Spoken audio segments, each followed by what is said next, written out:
The morning sun cast long shadows across the cobblestone courtyard of Buckingham Palace, as Marcus Thompson adjusted his red tunic for the 100th time.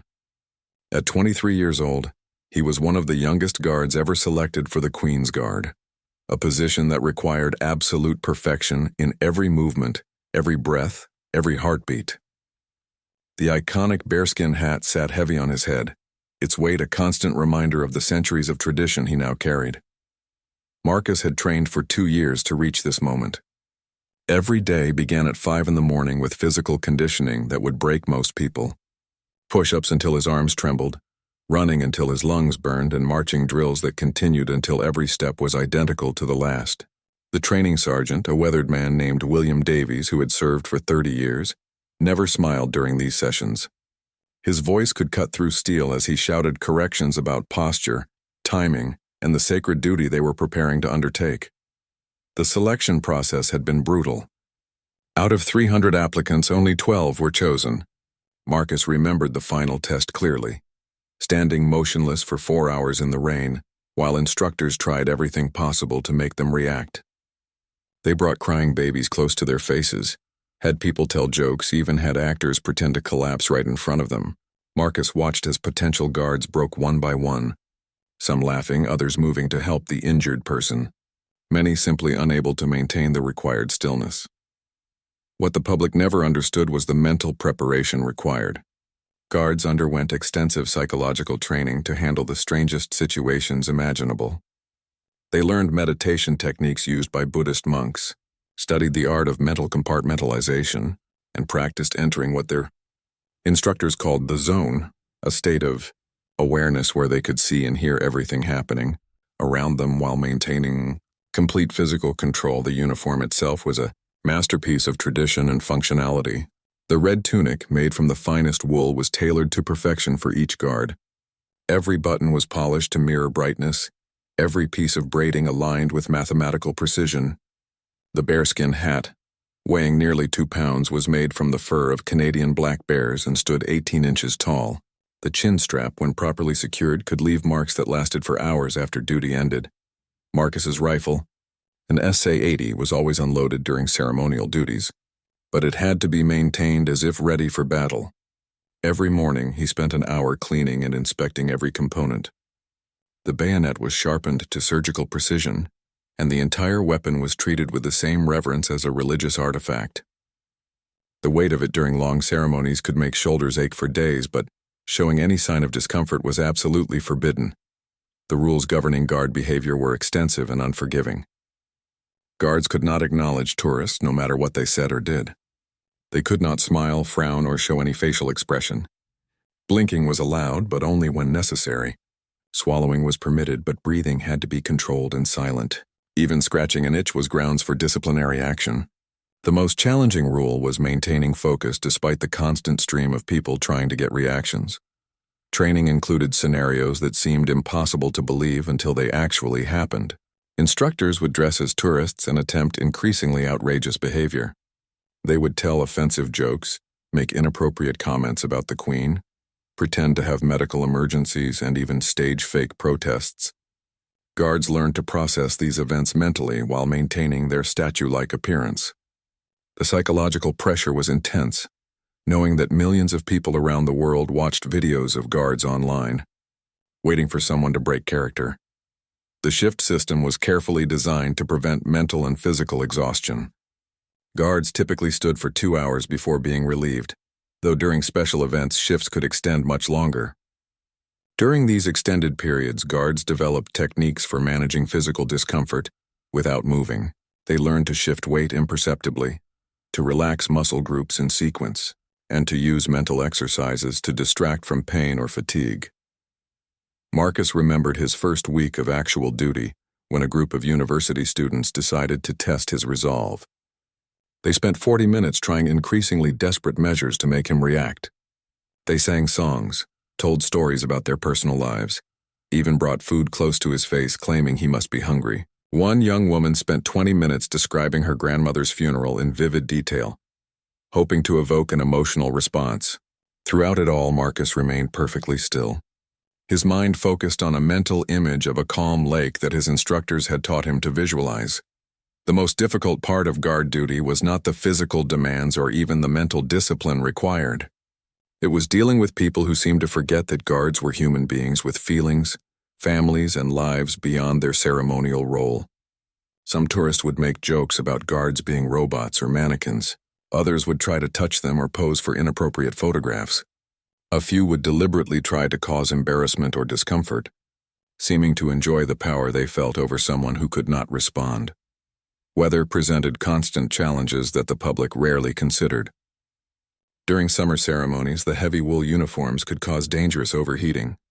Guards learned to recognize the early signs of heat exhaustion and had discreet signals for requesting relief before fainting. Winter brought different problems. Standing motionless in freezing temperatures while maintaining perfect posture required tremendous mental strength. Rain soaked through uniforms, and wind could make the tall bearskin hats difficult to keep properly positioned. The responsibility of representing the monarchy weighed heavily on every guard. They understood that their behavior reflected not just on themselves, but on centuries of British tradition and the reputation of the royal family. This knowledge provided motivation during the most challenging moments, when everything in their body screamed to move, to react, to respond like a normal human being would in impossible situations. As Marcus prepared for another day of duty, he reflected on the strange honor of his position. Few people would ever experience the unique combination of public scrutiny, physical challenge, and historical significance that came with being a Queen's Guard. The training had changed him in ways he was still discovering, teaching him levels of self-control and mental discipline that extended far beyond his ceremonial duties. Today, like every day, he would stand as a living symbol of British tradition, ready to face whatever reactions the public might try to trigger. The incident that would become legendary among the Queen's Guard began on a Tuesday morning, when Sarah Chen, a social media influencer with 2 million followers, arrived at Buckingham Palace with a carefully planned scheme. She had spent weeks researching guard protocols and studying videos of previous attempts to break their composure. Her goal was simple but ambitious: create viral content by getting a reaction from the famously stoic guards. Sarah brought an entire production crew disguised as tourists. Hidden cameras were positioned at multiple angles, and her assistant carried professional audio equipment concealed in a backpack. She had even hired actors to play various roles in her elaborate plan. The scheme was more complex than anything the guards had encountered from casual visitors, representing a new era of social media challenges that palace security was just beginning to understand. Guard James Mitchell had been on duty for 6 months and had seen every typical attempt to break guard composure. He stood at his post near the main gate, having already endured the usual parade of tourists making faces, telling jokes, and taking selfies. His training had prepared him for obvious disruptions, but Sarah's approach was different. She began with subtle psychological tactics designed to build gradually, rather than shock immediately. The first phase of Sarah's plan involved establishing a false sense of normalcy. She approached Mitchell's position with apparent respect, speaking quietly about the history of the palace and asking thoughtful questions that she knew he could not answer. Her behavior seemed genuinely interested rather than attention-seeking, which was unusual enough to require mental adjustment from the guard. Most people either ignored the guards completely or treated them as entertainment. Sarah's research had revealed that guards were trained to handle obvious provocations, but might be more vulnerable to sustained, intelligent conversation that treated them as knowledgeable individuals rather than silent statues. She began discussing architectural details of the palace, demonstrating impressive knowledge that suggested genuine interest rather than a publicity stunt.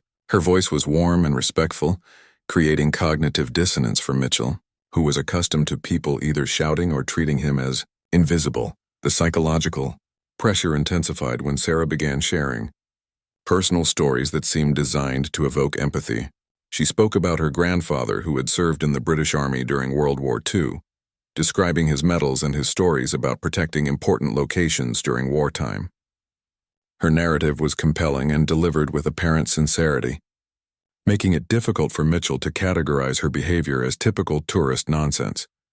Mitchell's training included specific techniques for handling emotional manipulation, But Sarah's approach was sophisticated enough to challenge even experienced guards.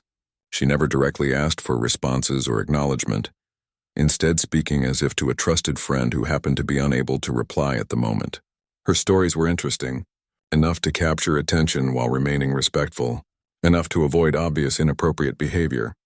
The situation escalated when Sarah's hidden crew began documenting Mitchell's micro-expressions and body language with high-definition cameras. They were searching for the tiniest signs of engagement, a slight change in breathing, minimal eye movement, or barely perceptible muscle tension that might indicate her words were having an effect. These subtle reactions, when edited and amplified through social media, could create the illusion of a guard-breaking character even without obvious movement. Palace security personnel, monitoring the situation through their own surveillance system, began to recognize the coordinated nature of Sarah's effort. Unlike random tourists with smartphones, this was a professional production designed to exploit the guards for commercial purposes. Security protocols existed for handling such situations, but they required careful timing to avoid creating an even bigger spectacle that might serve the influencer's purposes.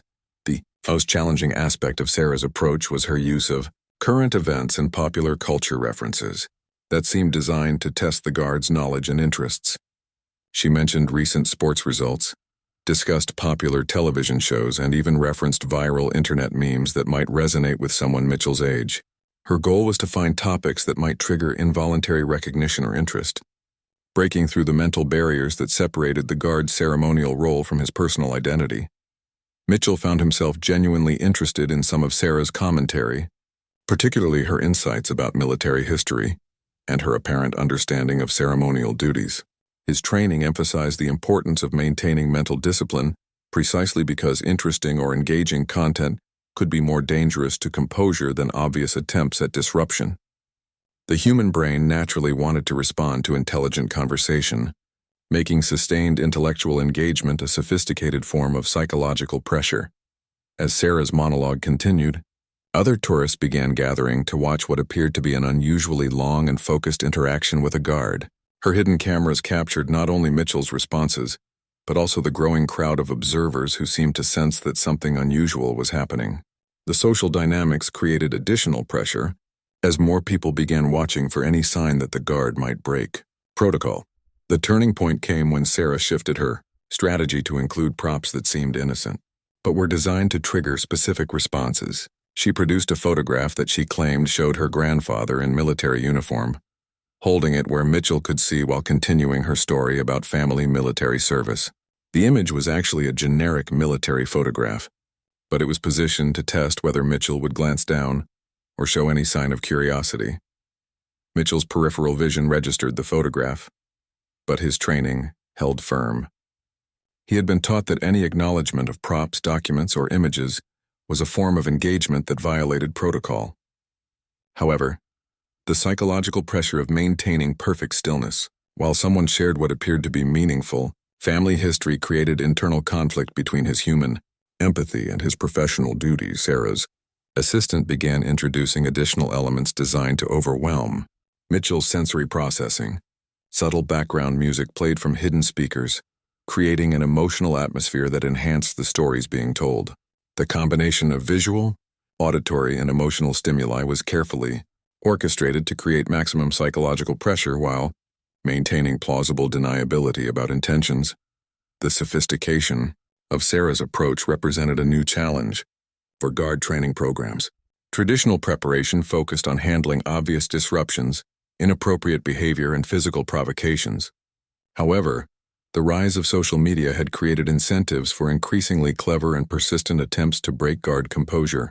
The palace would need to evolve its training to address these new forms of psychological pressure. Mitchell's experience during this encounter would later become a case study used in guard training programs.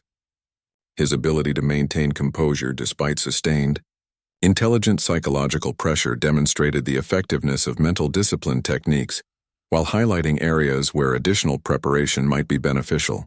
The incident marked a turning point in understanding the evolving nature of public interactions with ceremonial guards. Silent but deadly, Royal Guard reactions. You should never trigger, Part 3, Detective Inspector. Helen Morrison had spent 15 years with the Metropolitan Police before being assigned to the Royal Protection Unit, but nothing had prepared her for the complexity of monitoring threats against ceremonial guards. The rise of social media had transformed public interactions with the monarchy from simple tourist curiosity into elaborate schemes designed to generate viral content and online fame. The morning briefing included photographs and video footage of Sarah Chen's sophisticated attempt to break guard Mitchell's composure. Morrison studied the material with growing concern, recognizing patterns that suggested this was part of a larger trend rather than an isolated incident. Intelligence reports showed similar coordinated efforts at other royal residences, indicating a new form of challenge that required updated security protocols. Morrison's team had identified at least 12 social media influencers who had attempted increasingly elaborate schemes to provoke guard reactions over the past 6 months. The methods were becoming more sophisticated, involving professional equipment, coordinated teams, and psychological tactics that pushed the boundaries of what guards were trained to handle. Each successful reaction, no matter how minor, generated millions of views and substantial revenue for content creators. The economic incentives driving these attempts were significant. A viral video showing a royal guard breaking character could generate tens of thousands of dollars in advertising revenue and sponsorship opportunities. This financial motivation had attracted professional content creators who approached the challenge with the same strategic planning used for major marketing campaigns. The guards had become unwilling participants in a new form of entertainment industry. Morrison's investigation revealed that some influencers were sharing information about guard schedules, individual personalities, and specific techniques that had shown promise in previous attempts. Online forums discussed guard psychology, analyzed body language in existing videos, and developed increasingly sophisticated approaches for triggering reactions. The collaborative nature of these efforts represented a security concern that extended beyond simple tourist behavior. The most troubling development was the emergence of betting markets, where people could wager on whether specific guards would break character during particular shifts. These underground gambling operations created additional financial incentives for coordinated attempts to manipulate guard behavior. Morrison discovered that some betting pools were offering substantial payouts for anyone who could document specific types of reactions from named guards. A guard, Captain Robert Hayes, had served for 22 years and had witnessed the gradual evolution of public behavior toward his men. He remembered when the biggest challenges were drunk tourists and occasional protesters. The current environment required constant vigilance and adaptation, as new threats emerged faster than training programs could address them. Hayes spent increasing amounts of time developing countermeasures for problems that had not existed even 5 years earlier. The psychological impact on guards was becoming a serious concern. Young recruits who had trained for traditional ceremonial duties found themselves targets of sophisticated psychological manipulation designed by professionals who studied their behavior for profit. Some guards reported feeling like laboratory animals being observed and tested, rather than honored guardians of royal tradition. The stress of constant scrutiny was affecting performance and morale throughout the unit. Morrison's team identified several influencers who had moved beyond simple provocation to what could only be described as harassment. They would return repeatedly, sometimes daily, to target specific guards with increasingly personal and aggressive tactics. One creator had researched a guard's hometown and family members, incorporating personal details into attempts to trigger emotional responses. This level of intrusion crossed clearly into stalking behavior that required legal intervention. The legal framework for addressing these situations was complex and evolving. Traditional laws about harassment and public order were written before social media existed and did not adequately address the unique circumstances of targeting ceremonial guards. Morrison worked with legal experts to develop new approaches that could protect the guards while respecting legitimate public access to royal properties and freedom of expression rights. Technology played an increasingly important role in both creating and solving these problems. Influencers used hidden cameras, directional microphones, and sophisticated editing software to capture and enhance any minor reactions from guards. In response, security teams developed counter-surveillance techniques and technologies designed to detect hidden recording equipment and identify coordinated efforts before they could be fully implemented. The training implications were substantial. Guards now required preparation for scenarios that resembled psychological warfare, more than traditional ceremonial duties. Training programs expanded to include media awareness, advanced mental discipline techniques, and even basic understanding of social media dynamics. New recruits needed to understand not just military protocol but also the digital landscape that would shape their service experience. International security experts were consulted as similar problems emerged at ceremonial sites worldwide. The Vatican's Swiss Guard, the guards at the Tomb of the Unknown Soldier in Arlington, and ceremonial units in other countries reported comparable challenges with social media exploitation. Morrison participated in information-sharing networks that helped develop best practices for protecting ceremonial personnel in the digital age. The palace's response required balancing public access with guard protection. Completely restricting photography or public interaction would fundamentally change the nature of these beloved traditions, but allowing unlimited exploitation of guards for commercial purposes was equally unacceptable. Morrison's team worked to develop guidelines that preserved the ceremonial experience while preventing abuse. Public education became an important component of the solution. Many people who participated in attempts to break guard composure did not fully understand the personal cost to the individuals involved or the broader implications for royal security. Educational campaigns emphasized that guards were serving military personnel, deserving of respect rather than entertainers, performing for public amusement. The psychological support systems for guards required significant enhancement. Counseling services were expanded to help personnel cope with the stress of constant scrutiny and attempted manipulation. Peer support programs connected experienced guards with newcomers who might be struggling with the unique pressures of modern ceremonial duty. Mental health became as important as physical fitness in maintaining an effective guard unit. Morrison documented cases where coordinated harassment had forced promising young guards to request transfers or leave the service entirely. The loss of trained personnel represented both a security concern and a tragedy for individuals who had dedicated years to preparing for ceremonial duties. Protecting guard welfare became as important as protecting the royal family members they served. The investigation revealed networks of content creators who specialized in different aspects of guard harassment. Some focused on psychological manipulation, others on technical aspects of capturing reactions, and still others on promoting and monetizing the resulting content. Disrupting these networks required sophisticated investigative techniques typically reserved for more serious criminal organizations. The global reach of social media meant that harassment campaigns could be coordinated by people who never physically visited the palace. International cooperation became necessary to address threats that originated in other countries but targeted British ceremonial personnel. Morrison worked with agencies worldwide to develop protocols for handling transnational harassment of government officials and ceremonial guards.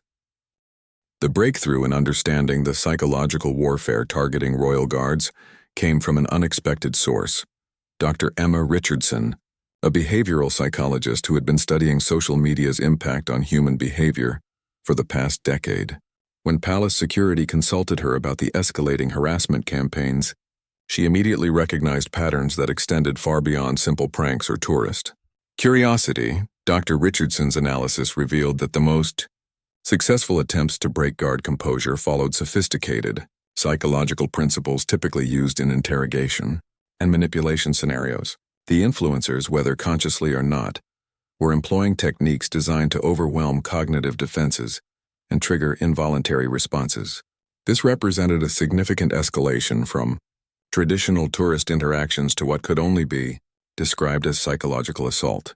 The research team Dr. Richardson assembled included experts in military psychology, social media analysis, and neurological responses to stress. Their findings were disturbing.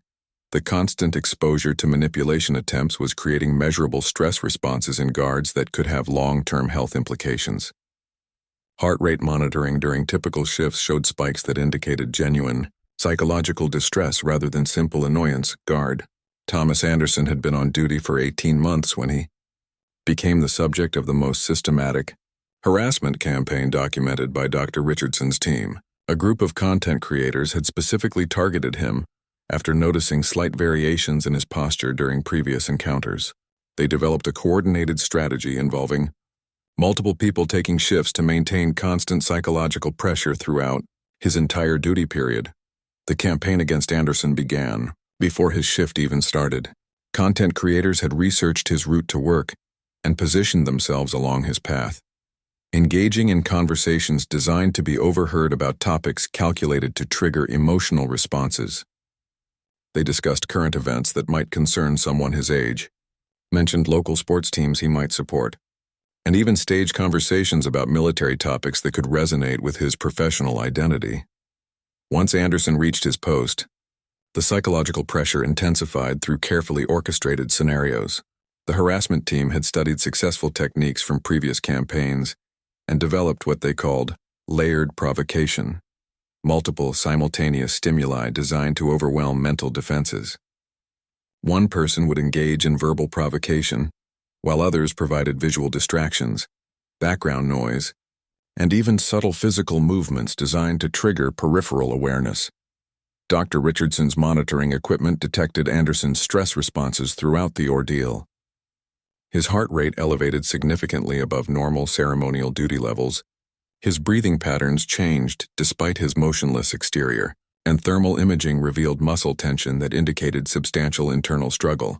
The physiological data confirmed that these campaigns created genuine distress rather than simple professional challenges. The most insidious aspect of the harassment was its personal nature.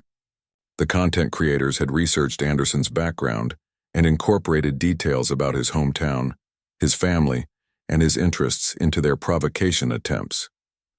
They mentioned local landmarks from his childhood, discussed news from his family's region, and even referenced his former school in ways designed to trigger recognition and emotional response. Anderson's training had prepared him for standard disruptions, but not for sustained personal psychological attacks.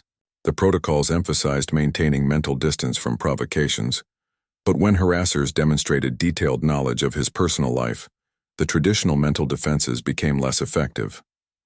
The boundary between his ceremonial role and his personal identity was deliberately blurred by people who had studied his background for the specific purpose of exploitation. The legal implications of such targeted harassment were complex and largely untested. Traditional stalking laws required specific threats or clear patterns of following behavior, but the content creators maintained they were simply exercising free speech rights in public spaces. Their research into guards' personal lives was conducted through public records and social media, making it difficult to prove illegal activity despite the clearly malicious intent. Dr. Richardson documented how the harassment campaigns evolved in real time based on guard responses. When subtle techniques proved ineffective, the content creators escalated to more aggressive approaches.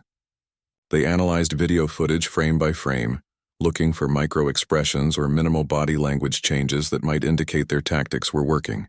This feedback loop created increasingly sophisticated and persistent harassment techniques. The financial incentives driving these campaigns had grown substantially as viral videos generated significant revenue. Some content creators were earning thousands of dollars per month, specifically from videos featuring attempts to break guard composure. The most successful creators had developed personal brands built around their ability to provoke reactions from ceremonial personnel, turning harassment into a profitable career. Social media platforms were slow to recognize the severity of the harassment or to develop appropriate responses. Content that showed guards in distress or breaking character was popular with audiences who seemed to enjoy watching authority figures lose composure. The platform's algorithms actually promoted such content because it generated high engagement rates, creating perverse incentives that encouraged more elaborate harassment campaigns. The international dimension of the problem became apparent when Dr. Richardson's team traced the origins of some harassment campaigns to content creators in other countries who specifically traveled to London to target British guards. The global reach of social media meant that successful harassment videos could generate revenue worldwide, making the investment in international travel financially worthwhile for professional content creators. Anderson's experience became a turning point in palace security protocols. His psychological evaluation after the sustained harassment campaign revealed stress symptoms that required professional counseling and temporary reassignment to non-public duties. The realization that ceremonial guards could suffer genuine psychological harm from social media harassment forced a fundamental reevaluation of protection measures. Response required coordination between multiple agencies and departments. The Metropolitan Police increased surveillance of known harassment coordinators. Legal experts developed new interpretations of existing stalking and harassment laws, and military psychologists created enhanced mental preparation programs for guards. The palace also began working with social media platforms to develop policies specifically addressing harassment of government officials. Dr. Richardson's research revealed that guards were not the only targets of such campaigns. Ceremonial personnel at government buildings, military installations, and tourist attractions worldwide were experiencing similar harassment. The techniques developed for targeting royal guards were being adapted and applied to other situations where people were required to maintain professional composure. Despite public provocation, the psychological profile of content creators engaged in guard harassment showed concerning patterns. Many exhibited traits associated with antisocial behavior, including lack of empathy for their targets and obsessive focus on achieving their goals regardless of the human cost. Some seemed to genuinely enjoy causing distress to others, suggesting that financial motivation was not the only factor driving their behavior. Training programs for new guards were completely restructured based on Dr. Richardson's findings. Recruits now received extensive psychological preparation for dealing with sustained personal attacks, including techniques borrowed from military survival training and hostage negotiation. The training emphasized that maintaining composure was not just about personal discipline but about protecting national security and royal dignity. The long-term implications of the harassment campaigns extended beyond individual guards to the institution itself. Public perception of the Royal Guard was being shaped by viral videos that portrayed them as targets for entertainment rather than respected military personnel. This erosion of institutional dignity represented a form of soft attack on British traditions and governmental authority that required serious consideration at the highest levels of government. The palace's response to the escalating harassment campaigns required unprecedented coordination between traditional security forces and modern digital specialists. Commander Victoria Ashworth, newly appointed head of Royal Protection Operations, faced the challenge of defending ceremonial traditions against threats that had not existed when current protocols were developed. Her background in both military intelligence and cybersecurity made her uniquely qualified to address this hybrid threat. The task force assembled under Ashworth's leadership included representatives from multiple agencies who had never worked together before. Digital forensics experts joined with ceremonial protocol specialists, behavioral psychologists collaborated with legal advisors, and social media analysts worked alongside traditional security personnel. The complexity of the threat required expertise from fields that rarely intersected in government operations. Intelligence gathering revealed the scope of the harassment networks was far more extensive than initially understood. Content creators were organized into loose affiliations that shared information, coordinated timing, and even pooled resources for elaborate operations. Some groups maintained databases of guard schedules, personal information, and successful harassment techniques that were treated like trade secrets in a twisted, professional community. The financial ecosystem supporting guard harassment had evolved into a sophisticated operation involving multiple revenue streams. Beyond basic advertising revenue from viral videos, some creators were receiving direct payments from betting operations, sponsorships from companies wanting to associate with edgy content, and even subscription fees from followers who wanted access to behind-the-scenes harassment planning. The money involved was substantial enough to support full-time careers dedicated to tormenting ceremonial guards. Ashworth's team discovered that some harassment campaigns were being funded by hostile foreign entities interested in undermining British institutions and traditions.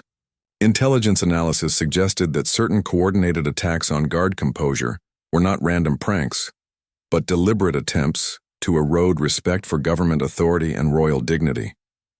The intersection of social media harassment with potential national security threats elevated the priority given to addressing these problems. The legal strategy required creative interpretation of existing laws and development of new precedents. Traditional harassment statutes were designed for personal relationships rather than strangers targeting public officials for commercial purposes. The team worked with prosecutors to establish that systematic attempts to cause psychological distress to government personnel, even in public spaces, constituted criminal harassment regardless of the commercial motivations involved. Technology became both a weapon and a shield in this evolving conflict. Harassment coordinators used sophisticated planning software to optimize their campaigns, analyzed guard behavior using artificial intelligence, and employed professional-grade equipment to capture and enhance minimal reactions. In response, Palace Security developed counter-surveillance systems, deployed behavioral analysis software to identify coordinated attacks, and created communication networks that allowed rapid response to emerging threats. The first major legal victory came when prosecutors successfully charged Marcus Webb, a content creator who had orchestrated a particularly elaborate harassment campaign against 3 different guards over a 6-month period. Webb had incorporated detailed personal information about the guards into his provocations, followed them outside of work hours, and coordinated with other creators to maintain constant psychological pressure. His conviction under enhanced stalking charges set an important precedent for future cases. Guard David Collins became an unexpected hero in the battle against harassment when he successfully completed a shift despite the most coordinated attack ever documented. 12 different content creators had synchronized their efforts, creating constant multi-layered psychological pressure for his entire 2-hour duty period. Collins's ability to maintain perfect composure despite this assault became legendary within the guard community and served as powerful evidence of the effectiveness of enhanced mental training programs. The psychological support systems developed for guards included innovative approaches, borrowed from treatment programs for hostage survivors and prisoners of war. Guards learned advanced meditation techniques, received training in psychological compartmentalization, and participated in group therapy sessions where they could discuss the unique stresses of their service. The support programs recognized that dealing with systematic harassment required clinical intervention rather than simple military discipline. Public relations became a crucial battleground in the effort to protect guards. Palace communications specialists launched educational campaigns designed to help the public understand the human cost of harassment campaigns. They highlighted the military service and personal sacrifices of individual guards, emphasizing that these were dedicated public servants rather than entertainment objects. The campaigns aimed to build empathy and reduce public appetite for harassment content. Social media platforms finally began taking action when presented with evidence of the systematic nature of guard harassment and its connection to criminal activity. New policies specifically prohibited content that deliberately targeted government officials for harassment, and algorithms were modified to reduce promotion of such material. However, enforcement remained inconsistent, and determined creators found ways to circumvent platform restrictions. The international cooperation required to address global harassment networks involved diplomatic channels and law enforcement partnerships that crossed traditional jurisdictional boundaries. British authorities worked with agencies in multiple countries to track harassment funding, identify traveling content creators, and share intelligence about emerging threats. The global nature of social media required an equally global response to protect ceremonial personnel. Training evolution included virtual reality systems that allowed guards to practice maintaining composure under simulated harassment conditions that would be inappropriate to recreate with real people. The VR training could simulate the most extreme harassment scenarios without subjecting trainees to actual psychological distress, allowing them to develop coping mechanisms in a controlled environment. This technology revolutionized preparation for ceremonial duties in the digital age. The deterrent effect of successful prosecutions began to change the behavior of potential harassers. As legal consequences became real and substantial, some content creators shifted to other forms of content that did not involve targeting government personnel. However, the most persistent and profitable harassment operations continued to evolve, developing new techniques designed to avoid criminal liability while maintaining psychological pressure on guards. Community support for the guards grew as public awareness of the harassment campaigns increased. Veterans organizations, military families, and general supporters of royal traditions began organizing counter-demonstrations designed to show appreciation for guard service and discourage harassment attempts. These positive public interactions helped counterbalance the negative psychological effects of systematic harassment campaigns.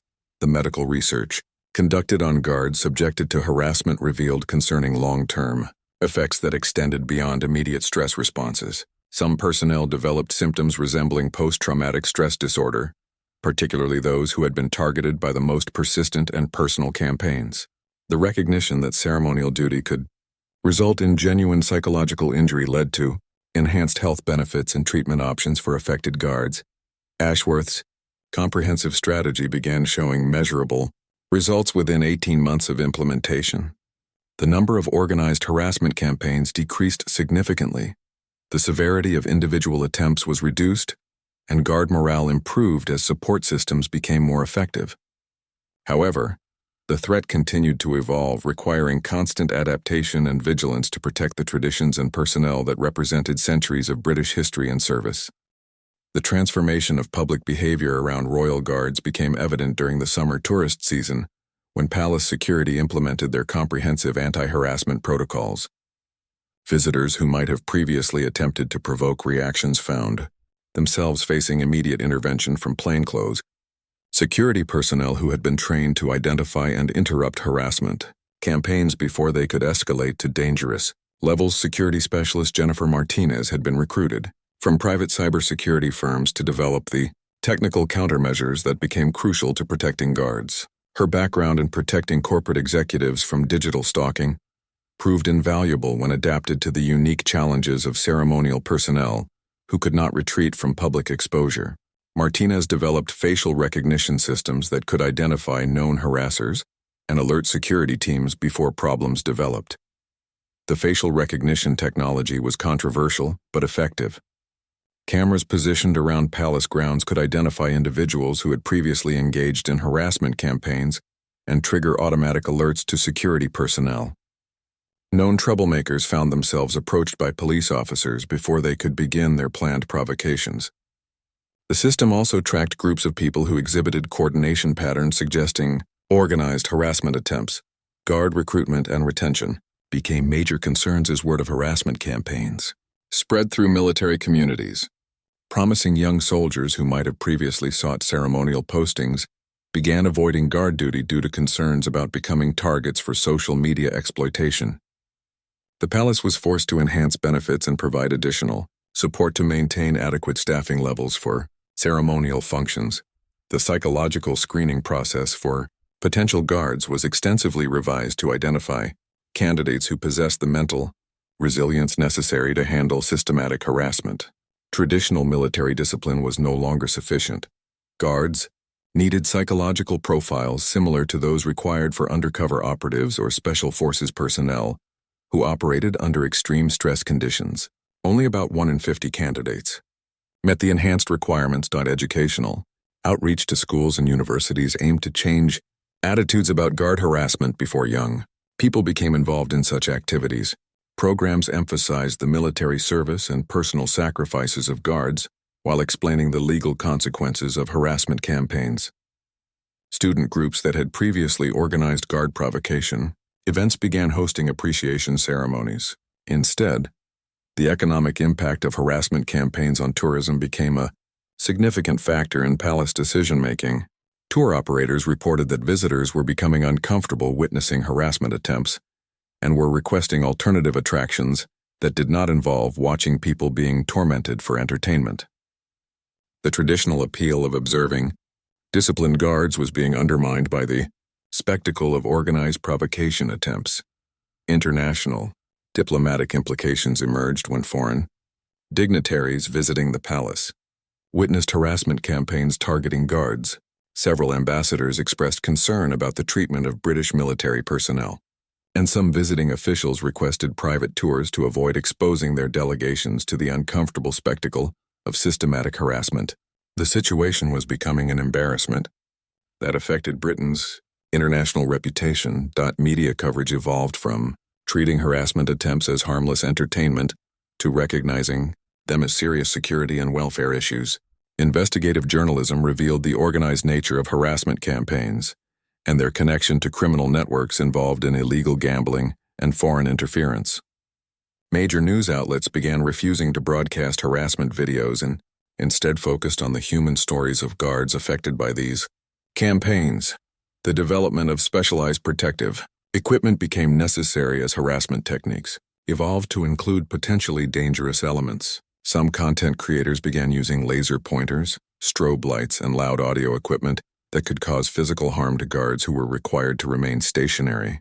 Enhanced uniforms included protective eyewear and discrete communication devices that allowed guards to signal for immediate assistance. Legal precedents established through successful prosecutions created a deterrent effect that extended beyond individual cases. Courts recognized that systematic harassment of government officials constituted a threat to public order and democratic institutions, leading to enhanced penalties for such behavior. The legal framework developed for protecting guards was subsequently applied to other government personnel facing similar harassment campaigns. The role of artificial intelligence in both creating and solving harassment problems became increasingly important. Content creators used AI to analyze guard behavior patterns and optimize their provocation strategies, while security forces employed machine learning to predict and prevent harassment attempts. The technological arms race required constant innovation from both sides of the conflict. Mental health support for guards expanded to include family counseling services, recognizing that harassment campaigns affected not only the guards themselves, but also their spouses and children, who worried about their loved ones' safety and well-being. Family support groups connected relatives of guards with counselors who understood the unique stresses of ceremonial duty in the digital age. The creation of safe zones around ceremonial posts became necessary to protect guards from the most aggressive harassment attempts. These zones, monitored by advanced surveillance systems and patrolled by security personnel, allowed guards to perform their duties without constant fear of escalating provocation. The zones were designed to maintain public access while preventing systematic harassment. Counterintelligence operations revealed that some harassment campaigns were being funded and coordinated by hostile foreign intelligence services as part of broader efforts to undermine British institutions and morale. These discoveries elevated guard protection to a matter of national security, leading to enhanced resources and expanded authority for protective operations. The psychological research conducted on harassment effects contributed to broader understanding of social media's impact on public servants and authority figures worldwide. The findings influenced policies protecting police officers, firefighters, and other government employees who faced similar, systematic harassment campaigns designed to undermine public confidence in institutions, training, partnerships with other countries. Facing similar challenges led to international exchange programs where guards and security personnel shared experiences and techniques for dealing with social media harassment. The British approach became a model for protecting ceremonial personnel worldwide, influencing policies at government installations and tourist attractions globally. Public opinion surveys revealed growing support for stronger measures to protect guards as awareness of harassment campaigns increased. Citizens who had previously viewed guard provocation as harmless entertainment began to understand the human cost and security implications of systematic harassment. This shift in public sentiment provided political support for enhanced protective measures. The technology developed for protecting guards found applications in other security contexts, including protection of witnesses, corporate executives, and other individuals facing systematic harassment. The innovations pioneered for ceremonial guard protection contributed to broader advances in personal security technology and anti-harassment strategies. Long-term studies of guards who had served during the peak harassment period revealed resilience patterns that informed both recruitment strategies and support programs. Guards who successfully completed service despite harassment campaigns demonstrated exceptional psychological strength that translated into success in other high-stress careers, making guard experience valuable preparation for leadership roles throughout government and military service. 5 years after the implementation of comprehensive anti-harassment protocols, the landscape around Royal Guard duty had transformed completely. Guard Captain Michael Stevens, who had witnessed the evolution from the early days of social media pranks to sophisticated psychological warfare campaigns, now oversaw a protection system that had become a model for ceremonial security worldwide. The success of the protective measures was evident in recruitment statistics. Applications for guard positions had returned to historical levels as word spread through military communities that harassment was no longer tolerated and that guards received exceptional training and support. Young soldiers again viewed ceremonial duty as an honor rather than a burden, knowing they would be protected by comprehensive security measures. Stevens regularly briefed visiting security officials from other countries who wanted to implement similar protective systems. The Vatican's Swiss Guard, ceremonial units from various Commonwealth nations, and even security details from corporate and entertainment venues had adapted techniques originally developed for protecting British royal guards. The international community recognized that the solutions developed in response to guard harassment had broader applications for protecting any individual required to maintain composure under public scrutiny. The legal framework established through years of prosecution had created clear boundaries that most potential harassers respected. Criminal penalties for systematic harassment of government officials were now well understood, and the certainty of prosecution deterred all but the most determined troublemakers. Courts had established that targeting ceremonial personnel constituted a form of assault on democratic institutions that warranted serious consequences. Technology continued to evolve in favor of protection rather than harassment. Advanced behavioral analysis systems could identify potential problems before they developed, while communication networks allowed instant coordination between guards and security personnel. The surveillance infrastructure had become so sophisticated that organized harassment campaigns were detected and disrupted in their planning stages rather than after guards had been subjected to psychological pressure. Dr. Emma Richardson's research program had expanded into a comprehensive study of social media's impact on public service and institutional respect. Her findings influenced policy development across government agencies and contributed to international discussions about protecting public servants in the digital age. The psychological support systems developed for guards became templates for helping other professionals who face similar social media harassment. The cultural shift in public attitudes toward guards represented perhaps the most significant long-term achievement of the protective efforts. Educational programs and media campaigns had successfully reframed guards as dedicated public servants rather than entertainment objects. Tourists now approached ceremonial posts with respect rather than mischief, understanding that the guards represented centuries of military tradition and current service to the nation. Social media platforms had developed sophisticated policies and enforcement mechanisms specifically designed to prevent harassment of government officials and public servants. Automated systems could detect and remove harassment content within minutes of posting, while repeat offenders faced permanent bans from major platforms. The economic incentives that had originally driven harassment campaigns were effectively eliminated through these technological and policy changes. The international cooperation that began with protecting royal guards had expanded into comprehensive frameworks for addressing transnational harassment and digital stalking. Law enforcement agencies shared intelligence about harassment networks, coordinated prosecutions across jurisdictions, and developed joint training programs for protecting ceremonial personnel.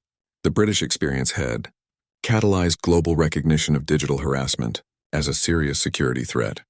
Guard training programs now included elements that would have seemed unimaginable during the early days of ceremonial duty: psychological resilience training, media awareness education, and even basic cybersecurity knowledge had become standard components of guard preparation. However, the enhanced training was rarely tested in practice due to the effectiveness of prevention measures. The research conducted on harassment effects had contributed to broader understanding of trauma, resilience, and recovery that benefited far beyond the guard community. Treatment programs developed for affected guards were adapted for other professionals facing systematic harassment, including teachers, healthcare workers, and law enforcement personnel who encountered similar challenges in their service to the public. Veterans of the harassment campaigns who had successfully completed their service became valuable mentors for new guards and leaders in various military and civilian careers. Their experience dealing with extreme psychological Pressure under public scrutiny translated into exceptional leadership capabilities that were recognized throughout government and private sector organizations. The palace's visitor experience had been enhanced, rather than diminished by the protective measures. Tourists reported greater satisfaction with their visits when they could observe the ceremonial traditions without witnessing harassment attempts. The dignity and solemnity of guard ceremonies were restored to their intended character, allowing visitors to appreciate the historical and cultural significance of these traditions. Economic analysis revealed that the investment in guard protection had generated positive returns through increased tourism revenue, reduced legal costs, and improved international reputation. The palace had become a model for balancing public access with personnel protection, demonstrating that security measures could enhance rather than diminish cultural experiences when properly implemented. The academic study of the guard harassment phenomenon had contributed to emerging fields of research, including digital sociology, institutional psychology, and ceremonial security studies. Universities developed courses examining the intersection of traditional authority, modern media, and public behavior that drew lessons from the British experience with guard protection. Looking toward the future, the protective systems continued to evolve as new technologies and threats emerged. Artificial intelligence, virtual reality training, and advanced psychological support techniques were being developed to ensure that ceremonial guards could continue their historic mission while being protected from the unique challenges of serving. In the digital age, the story of Royal Guard protection had become a case study in successful institutional adaptation to modern challenges. By recognizing threats early, developing comprehensive responses, and maintaining focus on both tradition and personnel welfare, the palace had preserved one of Britain's most beloved ceremonies while protecting the individuals who made it possible. The guards once again stood as symbols of dignity, service, and national pride, their silence now truly golden rather than a target for exploitation. The transformation proved that even the oldest traditions could adapt and thrive in the modern world when supported by innovative thinking, adequate resources, and genuine commitment to protecting those who serve the public. The Royal Guards continued their ancient duty, now shielded by modern protections that ensured their service remained an honor rather than an ordeal.